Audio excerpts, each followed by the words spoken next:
தொடர்ந்து புதுச்சேரி முன்னாள் முதலமைச்சர் திரு நாராயணசாமி நம்மோடு நேரலையில் இணைகிறார். அவரோடு பேசலாம். சார் வணக்கம். பீகார்ல 201 தொகுதிகளில் தேசிய ஜனநாயக கூட்டணி முன்னிலை வைக்கிறாங்க. மகாகத்பந்தன் இதுவரைக்கும் 37 தொகுதிகளில் முன்னிலை வைக்கக்கூடிய ஒரு சூழல் தான் இருக்கு. அதுலயும் காங்கிரஸ் 4 தொகுதிகளில் தான் முன்னிலை வைக்கிற ஒரு சூழல் இருக்கு. இதை எப்படி பாக்குறீங்க இந்த முடிவுகளை? அதாவது இது உங்களுக்கு எதிர்பாராத தோல்வி. நாங்க எதிர்பார்த்தது இந்தியா கூட்டணிக்கு வெற்றி வாய்ப்பு இருக்கும் என்று எதிர்பார்த்தோம். அப்படி வெற்றி வாய்ப்பு இல்லைன்னாலும் நெருக்கத்துல 2 கூட்டணிக்கும் வித்தியாசம் மிக குறைவா இருக்குன்னு எதிர்பார்த்தோம். இந்த தோல்வி மிகப்பெரிய அதிர்ச்சியை எங்களுக்கு கொடுத்திருக்கிறது.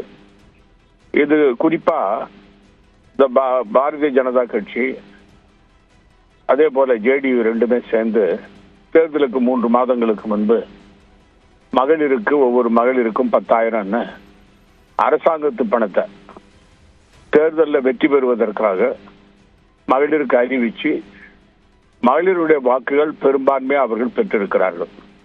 அதுதான் அவருடைய வெற்றிக்கு மிகப்பெரிய காரணம்.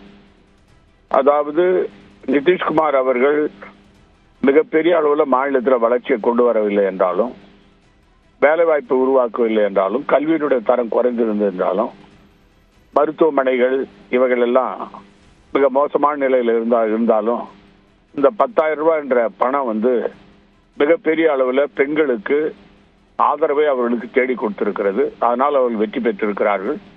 இது எங்களுடைய இந்தியா கூட்டணியை பொறுத்த வரைக்கும் இந்த தோல்வி எங்களுக்கு ஒரு பெரிய அதிர்ச்சியை கொடுத்திருக்கிறது. திரு நாராயணசாமி, இப்போ காங்கிரஸ் இதுவரைக்கும் பெற்ற தொகுதிகளோட எண்ணிக்கை விட மிக குறைவாக கடந்த தேர்தலே 19 தொகுதிகளில் வெற்றி பெற்றிருந்தாங்க. இப்போ 4 தொகுதிகளில் தான் முன்னிலை அப்படின்றதற்கு எது காரணம்னு நினைக்கிறீங்க? கூட்டணி சார்ந்த விஷயங்கள்ல முடிவுகளை முன்கூட்டியே எடுத்திருக்கணும் என்ற அந்த அடிப்படையில் இதை பார்க்கணுமா? அதாவது கூட்டணியை முதல்ல முடிவு பண்ணிருக்கணும். ஒன்று. 2வது வேட்பாளர்களை முதல்ல அறிவிச்சிருக்கணும்.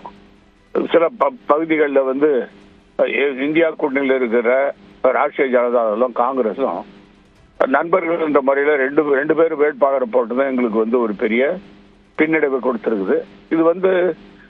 இது காங்கிரஸ் கட்சியை பொறுத்த வரைக்கும் இது நாங்கள் எதிர்பாராத ஒரு தோல்வி.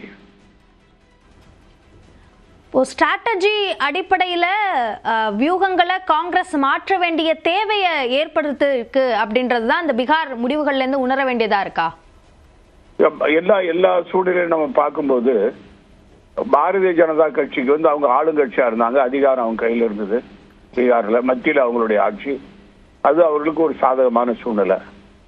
எங்களை பொறுத்த வரைக்கும் நாங்க தொடர்ந்து, அதாவது 3 முறை வெற்றி பெற்ற பிறகு 4வது முறை வெற்றி பெறுவார் என்று சொன்னால் அவர்கள் கண்டிப்பா அந்த ஆட்சியாளர் மீது அதிருப்தி மக்கள் மத்தியில் இருக்கும் என்று நாங்கள் எதிர்பார்த்தோம். ஆனால் அந்த பெண்களை கவர்ற மாதிரி அவங்க கொண்டு வந்த அந்த அறிவிப்பானது அவர்களுக்கு ஒரு பெரிய வெற்றியை கொடுத்திருக்கிறது.